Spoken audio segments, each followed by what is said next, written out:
नमस्कार दोस्तों। Main stream media के पूरी तरह से सरकारी और दरबारी हो जाने के बाद डिजिटल मीडिया ने पत्रकारिता का जिम्मा उठाया। गोदी मीडिया दिन पर दिन सरकार की गोद में धंसता गया और वैकल्पिक मीडिया जनता के दिलों में उतरता गया। गोदी मीडिया के हर झूठ को डिजिटल मीडिया बेनकाब करता गया। साथ ही देश के सामने ये हल्ला मचाता गया कि राजा को महान बताने के लिए कैसे गोदी मीडिया एक तरफा खबर बताता है, कैसे एक तरफ की बात बताकर समाज में नफरत फैलाता है। वैकल्पिक मीडिया में गोदी मीडिया छोड़ करके आए हुए ये पत्रकार थे। कैसे गोदी मीडिया लोगों को बेवकूफ बनाता है, इसके पूरे जानकार थे। दिन पर दिन लोगों ने गोदी मीडिया की बातों को सीरियस लेना बंद कर दिया।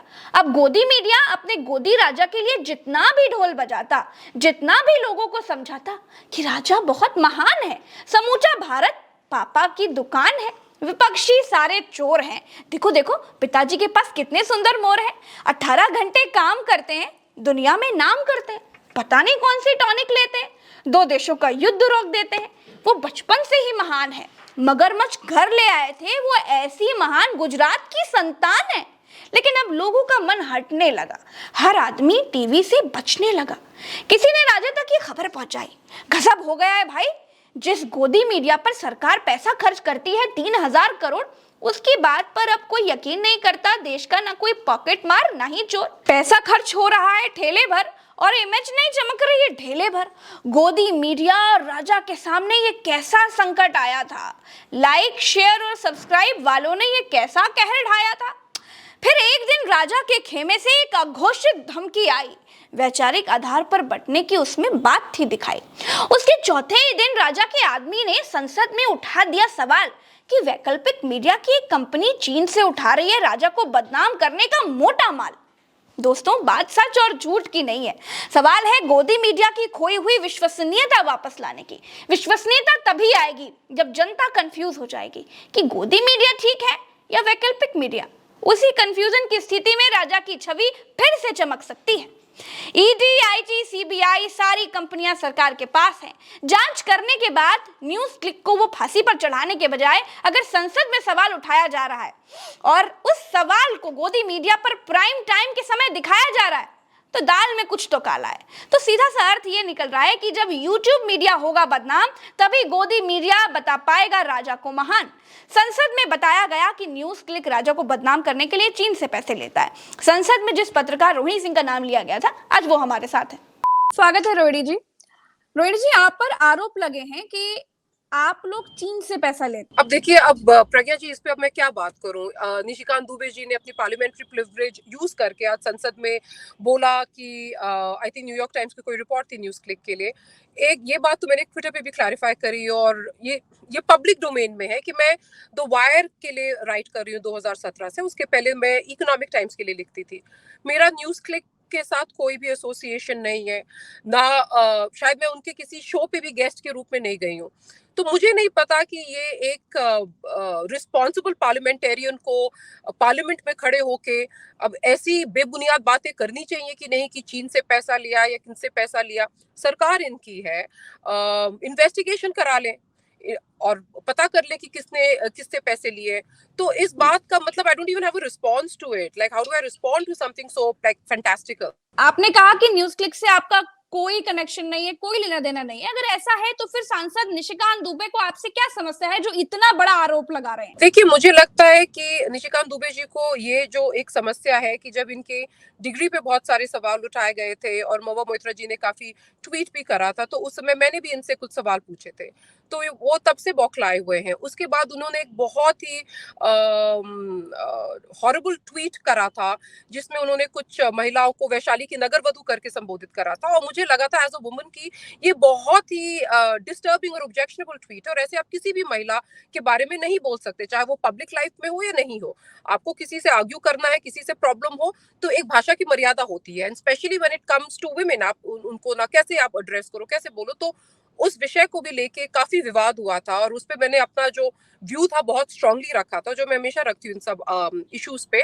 तो इन सब चीजों को लेके निशिकांत जी की मैं बौखलाहट समझ सकती हूँ, क्योंकि मेरे रिस्पॉन्सेज जो उनके थे वो काफी वायरल हुए थे, तो तब से वो मुझसे काफी इरिटेटेड है। ये वही सांसद निशिकांत दुबे हैं जिन्होंने महिला सांसद को वैशाली की नगर वधू कहा था और साथ ही जैसे जो अभी आपने याद दिलाया, साथ ही साथ इनकी डिग्री पर भी बहुत सवाल उठे हैं और अब ये संसद में मामला उठाते हैं, उसके बाद सूचना प्रसारण मंत्रालय से प्रेस कॉन्फ्रेंस, मंत्री जी अनुराग ठाकुर जी स्वयं प्रेस कॉन्फ्रेंस करते हैं, फिर गोदी मीडिया में ये हेडलाइन चलने लगती है। आपको क्या लगता है, दाल में कुछ काला है रोहिणी जी?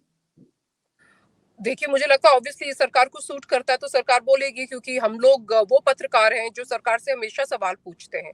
लेकिन शायद अनुराग ठाकुर जी ने हम लोगों का नाम नहीं लिया। आई थिंक वो न्यूयॉर्क टाइम्स की स्टोरी पर ही बात कर रहे हैं जी। और वो न्यूज़ क्लिक को आई थिंक न्यूज़ क्लिक के बारे में बात कर रहे हैं। तो वो उनके पॉलिटिकल रीजंस हो गए, क्योंकि आपको पता है कि सरकार को जो सबसे बड़ी चीज जो उनको नहीं पसंद है वो है एक क्वेश्चनिंग मीडिया। और आपने भी देखा होगा प्रज्ञा जी, आप भी इतना फ्रीली बोलती हैं, सरकारों से सवाल पूछती हैं कि ठीक है उनके सपोर्टर्स होते हैं वो नहीं पसंद करते, और इस गवर्नमेंट को पर्टिकुलरली ये नहीं पसंद है कि कोई इनसे सवाल पूछे। तो निशिकांत दुबे जी का ये बोलना, ये बेबुनियाद स्टेटमेंट्स देना in parliament, knowing very well कि पार्लियामेंट्री प्रिविलेज के कारण उनके अगेंस्ट हम लोग कोई एक्शन भी नहीं ले सकते, इसीलिए मैं उनसे रिक्वेस्ट कर रही हूँ आपके माध्यम से भी कि ये बाहर आके एक बार प्रेस कॉन्फ्रेंस कर ले, वही बातें जो उन्होंने पार्लियामेंट में बोली हैं प्लीज रिपीट कर ले।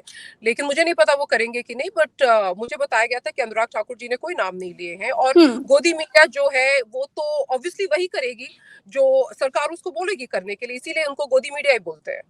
बिल्कुल। अच्छा, ये इस कुछ समय पहले अमित मालवीय ने एक बात कही थी। अमित मालवीय जी ने ये कहा था कि अगर मीडिया इस तरह की वैचारिक आधार पर बंटना उसका देश के सामूहिक विमर्श के लिए अच्छा है तो फिर ये भी हो जाने दिया जाए। तो कि अब आपको ऐसा लगने लगा है कि सरकार को अब डर लगने लगा है कि जिस मीडिया को सरकार ने खरीद लिया है, अब उसके सामने एक वैकल्पिक मीडिया के तौर पर कुछ पत्रकार हैं जो जनता की आवाज उठाते हैं, जो मुद्दे गोदी मीडिया दबा देती है वो मुद्दे लेकर के आती है और सच के साथ सरकार से सवाल करती है। तो क्या अब सरकार को डर लगने लगा है रोनी जी?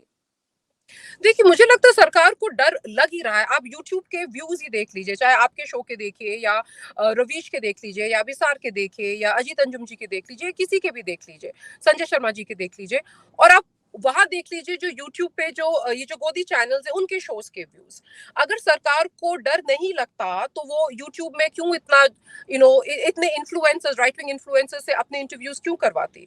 तो सरकार को डर लग रहा है। जो मीडिया जो थी, जो ट्रेडिशनल मीडिया जिसको हम जानते हैं, न्यूज़पेपर्स और टेलीविजन चैनल्स, उनका इन्फ्लुएंस धीरे धीरे कम हो रहा है। ज्यादा लोग न्यूज अब कंज्यूम कर रहे हैं डिजिटल प्लेटफॉर्म्स पे, जिसमें अभी भी जर्नलिज्म हो रहा है। तो आपके वीडियोस लोग देख रहे हैं, और ऐसा नहीं कि आपके वीडियो सिर्फ उत्तर प्रदेश में देखे जा रहे हैं, आपके वीडियोस देश भर में देखे जा रहे हैं, ये मुझे पता है। लोग मुझे फोन करके आपके बारे में बोलते हैं। तो ये जो है ये मीडिया ज्यादा डेमोक्रेटिक हो गई है, और इस सोशल मीडिया को और खासकर जो है डिजिटल मीडिया, उसको सरकार नहीं कंट्रोल कर सकती है। तो इसीलिए आई थिंक ये जो सरकार को ये डर लग रहा है कि जो बातें ये छुपाना चाहते थे, जो पहले मेन स्ट्रीम मीडिया नहीं दिखाती, अब वो आप लोग दिखाने लगे हैं। तो इस बात को लेके ऑब्वियसली सरकार काफी डरी हुई है। रोडी जी, अभी 2021 में न्यूज क्लिक पर जब छापा पड़ा था, 2022 में स्वतंत्र पत्रकारों को काफी बदनाम किया गया। उसके बाद अब 2024 में चुनाव है और 2023 में फिर से ये मुद्दा बहुत गरमाया है। न्यूयॉर्क टाइम्स से जो छापा है वो तो छापा है, लेकिन संसद में इस तरह से ये मुद्दा उठना, आपका नाम लिया जाना, और भी 2 लोगों के नाम लिए गए, तो आपको क्या लगता है कुछ पत्रकारों को जो जनता की आवाज बन रहे हैं, स्वतंत्र माध्यम से उनकी आवाज उठा रहे हैं, उनको बदनाम करने का कोई एजेंडा है, कोई प्रोपेगेंडा है? देखिए, बदनाम करने के लिए तो ये तो शुरू से कर रहे हैं। मेरे अगेंस्ट इन्होंने पर्सनली काफी स्लैंडर कैंपेन्स ऐसे शुरू करे, जिसका मतलब कोई रिस्पॉन्स ही कोई नहीं दे सके कि मैंने किसी ने मुझे फ्लैट गिफ्ट करा, ये करा। वो तो सबको पता है वो बेबुनियाद बातें हैं। लेकिन ये इसलिए करते हैं क्योंकि देखिए, अगर आप फैक्ट्स पे किसी को काउंटर नहीं कर सकते, मैं बार बार यही बोलती हूँ कि मैंने जो स्टोरीज करी हैं या जो मैं बात सामने रखती हूँ, आप उसको फैक्चुअली काउंटर करिए। जब वो फैक्ट्स पे काउंटर नहीं करेंगे तब वो स्लैंडर पे आ जाएंगे कि इनकी इमेज खराब कर दो। लेकिन मुझे क्या लगता है कि जनता भी है, वो भी बहुत स्मार्ट है, उनको भी अब एक स्टोरी पढ़ के पता चल जाता है कि फैक्चुअल पोजीशन क्या है। तो ये अटेम्प्ट है, और स्पेशली इस गवर्नमेंट का ये जो आईटी सेल जो हम बात कर रहे हैं प्रज्ञा जी, आपको भी पता होगा, you been a journalist before 2014 तो उसके पहले इस तरीके के अटैक्स नहीं होते थे जर्नलिस्ट को, और स्पेशली वुमेन जर्नलिस्ट को जितनी भद्दी भद्दी गालियां पड़ती हैं, जिस टाइप के मीम्स अभी मुझे किसी ने भेजा है कि मेरे घर की फोटो किसी राइट विंग ट्रोल ने डाल रखी है कि इन सम कॉन्टेक्स्ट। तो जो इस टाइप का जो जो थ्रेट्स मिलते थे वो पहले नहीं मिलते थे। पहले भी हम सरकार से सवाल पूछते थे। गूगल कर लीजिए, मेरे आर्टिकल्स हैं, बाकी सब लोगों के भी आर्टिकल्स और वीडियोस हैं। तब इतना इशू नहीं था, लेकिन इस सरकार को सबसे ज्यादा प्रॉब्लम है। तो अब ये क्या कर रहे हैं, क्योंकि ये काउंटर नहीं कर सकते, इनके पास जवाब नहीं है, इसलिए ये स्लैंडर कैंपेन की ये पाकिस्तान से पैसे लेंगे, ये चाइना से ले रहे हैं, सब चीज बोलेंगे, पर जो मुद्दा है उस पर ये कुछ भी नहीं बोलेंगे, ये साइलेंट रहेंगे। रोडी जी, आपका नाम संसद में लिया गया, इसके पीछे आपको कारण क्या लगता है? मुझे लगता है इसके पीछे कारण ये है कि रिसेंटली भी मैंने ये जो इशू रेज करा था कि बहुत ही ये जो हेट नेटवर्क्स हैं, और जिस पे आपने भी इतना शानदार वीडियो बनाया था कि जिस टाइप का बहुत लोगों ने बोला था, ये हेट जो पेडल हो रहा है आज जो देश में हो रहा है, वो ये नोएडा चैनल्स के कारण हो रहा है। जिस तरीके का हेट टेलीविजन में रोज दिखाया जा रहा है, आई थिंक उससे सरकार का जो वो प्रोपेगेंडा नेटवर्क है उसको हिट हुआ, और इनको लगा। और फ्रैंकली स्पीकिंग प्रज्ञा जी, मुझे लगता है कि ये निशिकांत जी का खुद का पर्सनल ऑब्सेशन भी हो सकता है। वो कोई भी मौका नहीं छोड़ते मेरे बारे में कुछ बोलने के लिए। तो ये उन्होंने थोड़ी सी ओवर एक्टिंग अपने तरफ से करी, लेकिन ये सरकार को अब लग रहा है कि शायद इंडिपेंडेंट जर्नलिस्ट जो है, जो इनसे नहीं डरते हैं और जो अपनी बात फ्रीली रखते हैं, इन्होंने क्या नहीं करा। इन्होंने पेगासस डाला मेरे फोन पे, मुझे काफी थ्रेट्स भी आए। मैं ये सब बातें बोलती नहीं हूँ क्योंकि मैं सिर्फ अपना काम करती हूँ, लेकिन उससे फर्क नहीं पड़ा। I am still doing what I am doing. तो अब यही है कि अब जिनको स्लैंडर कर सको कर लो, और हम लोगों को ये एग्जाम्पल बनाना चाहते हैं बाकी सब जर्नलिस्ट के लिए कि देखिए, अगर आप भी बोलेंगे तो इस तरीके के अटैक्स आपके ऊपर भी होंगे। तो रोहिणी जी, आपको मतलब कैसा लगा जब आपने सुना? मैं जानना चाहती हूँ पर्सनली कि एक धक्का लगता है ना कि मतलब कुछ भी, कोई सिर पैर की बात नहीं, ना मैं न्यूज क्लिक गई, ना मुझे उससे कोई मतलब, ना लेना देना, और मेरा नाम उछाला जा रहा है। हाँ, मेरे को तो बस यही लगा, क्योंकि मुझे मेरे जर्नलिस्ट फ्रेंड्स ने बोला कि आपका नाम अभी भी पार्लियामेंट में लिया गया है, तो I was like for what. और निशिकांत जी ने तो मुझे एक तो थोड़ा वो हंसी भी आई, क्योंकि निशिकांत जी को मैं बहुत सीरियसली नहीं लेती हूँ, और शायद कोई होगा दिल्ली में जो उनको बहुत सीरियसली ले। लेकिन जब मैंने सुना तो मुझे ये भी लगा कि देखिए, ये ऐसी चीज उन्होंने बोल दी, उनको पता है कि पार्लियामेंट्री प्रिविलेज है, उनका माइक पता नहीं जब ऑफ होना था वो ऑन हो गया, डिलिबरेटली उन्होंने ये चीजें बोली। और इस पे मुझे एक चीज ये बताए प्रज्ञा जी, अब मैं क्या बोल सकती हूँ? मैं सिर्फ अपना पॉइंट ऑफ व्यू रख सकती हूँ, लेकिन ये इस टाइप का अटैक और इतनी बेबुनियाद बातें कि इस पे बात करने में भी मुझे आई फील फूलिश, कि जहां मैं कभी, मुझे पता भी नहीं उनका ऑफिस कहाँ है, उनके एडिटर तक से मैं कभी नहीं मिली हूँ, ना मैं उनके शो पे भी गई हूँ, ना पता नहीं कभी शायद उनकी स्टोरीज आरटी करी या नहीं करी, मुझे नहीं पता। उसके आपने बोला कि मैं उनके लिए काम करती हूँ, so I didn't even know how to react. तो आप जैसे जैसे वो, मेरा रिएक्शन एग्जैक्टली यही था कि मतलब कुछ भी। बिल्कुल, बहुत बहुत शुक्रिया रोहिणी जी समय देने के लिए।